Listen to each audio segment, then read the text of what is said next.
Rasulullah bertanya, siapa wanita yang paling bagus? Wanita yang paling bagus. Wanita yang paling bagus itu kayak apa? Kalau bahasa kita, wanita yang paling cantik itu kayak gimana sih? Para sahabat Nabi bingung menjawab. Ada yang ngomong mungkin dalam hatinya berkata, mungkin sholatnya ya, mungkin puasanya, mungkin semuanya pakai mungkin. Pada bingung, pada noleh ke sana kemari, tidak bisa menjawab wanita yang paling mulia itu seperti apa. Sayyidina Ali juga tidak bisa menjawab. Semuanya pulang ke rumah masing-masing. Sampai di rumah Sayyidat Fatimah Zahra, seperti kebiasaannya wanita solehah, kalau suaminya datang yang ditanya adalah dapat ilmu apa, bukan dapat duit berapa. Sayyidat Fatimah Zahra bertanya, wahai suamiku, apa yang kau dapat dari ayahanda?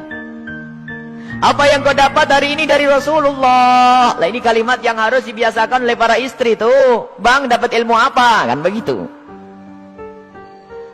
Sayyidina Ali menjawab, kami dapat banyak, cuman kami juga dapat pertanyaan yang kami semua tidak bisa menjawab. Pertanyaan apa? Wanita yang paling mulia itu seperti apa? Wanita yang mulia itu seperti apa? Dijawab oleh Siti Fatimah Zahra, aku yang punya jawabannya. Apa? Dibisikkanlah di telinga Sayyidina Ali. Seketika itu wajah Sayyidina Ali berbinar-binar senang, wajahnya berseri-seri, mata berbinar-binar. Aku menemukan jawaban. Pasti aku nanti bakal dibanggakan oleh Rasulullah karena sudah punya jawaban. Di esok harinya ketemu lagi dengan Rasulullah. Siapa yang sudah punya jawaban? Para sahabat Nabi masih bingung. Tiba-tiba Sayyidina Ali berkata, kami punya jawaban ya Rasulullah. Siapa wanita yang paling bagus? Dijawab, wanita paling bagus adalah yang tidak pernah melihat laki-laki dan tidak pernah dilihat laki-laki. Rasulullah paham siapa yang ngasih tahu. Siapa yang ngasih tahu? Sayyidina Ali malu.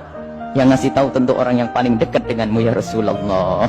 Sayyidat Fatimah Zahra yang membisikkan bahwasanya wanita mulia adalah yang tidak pernah melihat laki-laki dan yang tidak pernah dilihat laki-laki. Maknanya apa? Bukan tidak melihat seperti ini, maknanya apa? Kalau dilihat laki-laki nggak senang. Dan kalau ada laki-laki tidak penasaran, siapa itu? Oh, hidungnya, oh bukan itu rendah.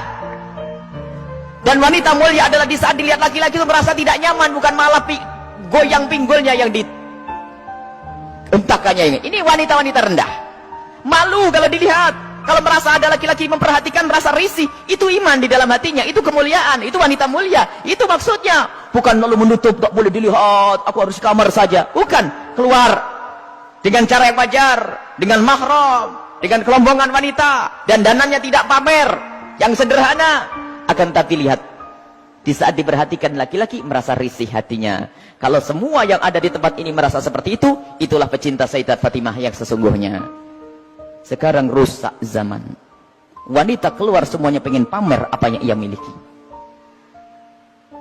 Sudah begitu ngaku, aku pengikut Rasulullah. Aku sering hadir marhabanan. Maulid Nabi, ribuan manusia yang datang. Aku insya Allah dapat syafaatnya Rasulullah. Tapi nggak nyambung dengan Sayyidat Fatimah Zahra. Jadi kita harus berusaha untuk menjadikan diri para wanita-wanita ini merasa tidak nyaman, tidak senang kalau tubuhnya diperhatikan oleh kaum pria.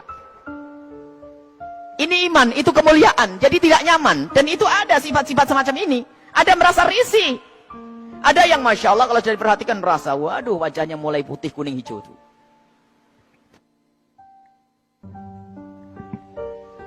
Ada kalau sudah diperhatikan laki-laki berubah semuanya. Mulai cara berjalannya, mulai cara ininya Masya Allah. Sampai cara ngomongnya di model-model, pasti itu wanita yang tidak pernah kenal Sayyidat Fatimah Zahra. Dan ini maksudnya tidak melihat dan tidak dilihat itu adalah menjauhkan hari hatinya, rasa senang pamer dan dananya. Sampai suara pun dijaga. Suara dijaga Sayyidat Fatimah Zahra, suara dijaga dan rasa malunya sangat tinggi Sayyidat Fatimah Zahra. Sangat malu, pemalu beliau itu. Pernah suatu ketika berada di teras rumah, bukan di teras, karena rumah jangan dianggap kayak rumah kita. Sebab rumah Rasulullah dengan Sayyidat Fatimah Zahra kalau digambarkan, kalau Masjid Nabawi ini segede ini dulu tuh. Masjid Nabawi kurang lebihnya seperti ini, seperti Masjid Taqwa ini sebelum dikembangkan. Jadi rumah Rasulullah itu, rumah Sayyidat Fatimah Zahra ada 5x5 di situ. Seberangnya ada rumahnya Sayyidi Aisyah, di belakangnya ada rumahnya Sayyidah Saudah. Kemudian nanti istri Rasulullah yang lainnya ada diajar begitu. Jangan dianggap rumahnya di kampung sana, di kota sini, bukan. Jadi rumahnya hanya kecil-kecil begitu. Sehingga ada fitnah yang pernah disebar bahwasanya Siti Fatimah Zahra pernah ditendang Sayyidina Umar bin Khattab. Ini kan fitnah pada Sayyidina Umar. Memangnya nggak ada yang dengar yang lainnya. Kecil, kecil begini, kalau sampai Siti Fatimah sampai jerit-jerit nangis pasti kedengaran. Ada ya sekelompok orang yang berdusta mengatakan Siti Fatimah Zahra meninggal karena dipukul oleh Sayyidina Umar bin Khattab, perutnya sampai keluar. Ini lucu cerita ini. Dipikir rumahnya itu di kampung sana ya, kampung sini, bukan. Itu loh rumah Siti Fatimah. Kalau ada di sekitar masjid ini, mepet. 5 kali 5, 4 kali 3, rumahnya itu rumah dipikir rumah kayak apa begitu, bukan. Jadi rumah Rasulullah dan semua keluarganya itu kalau dikumpulkan hanya 200 meter.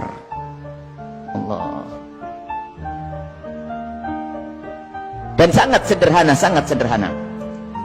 Nah itulah, suatu ketika Sayyidat Fatimah Zahra berada di depan kamar, di depan rumah bersama Asma binti Umais. Asma binti Umais itu adalah bekas istrinya Ja'far At-Tayyar.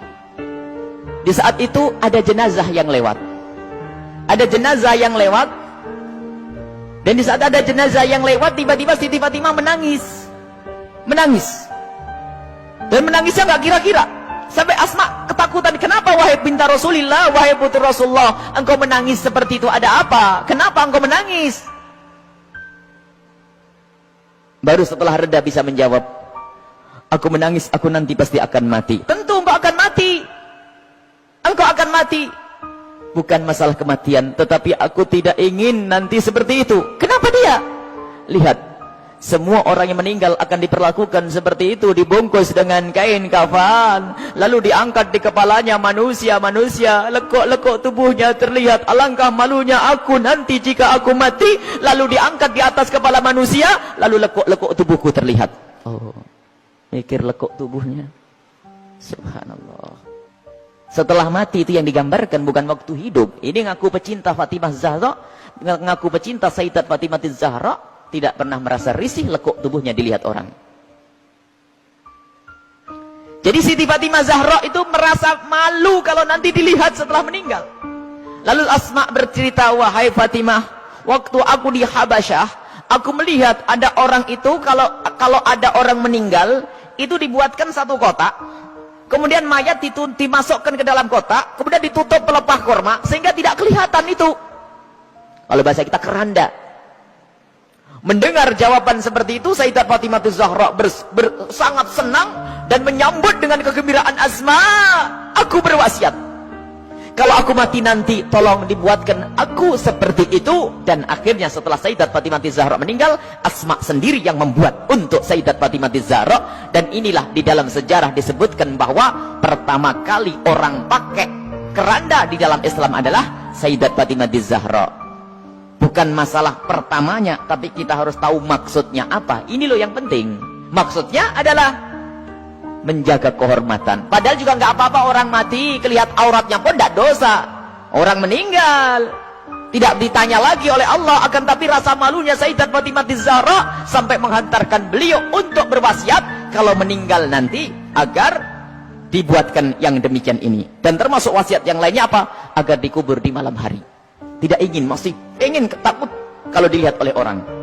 Inilah Sayyidat Fatimah Zahra.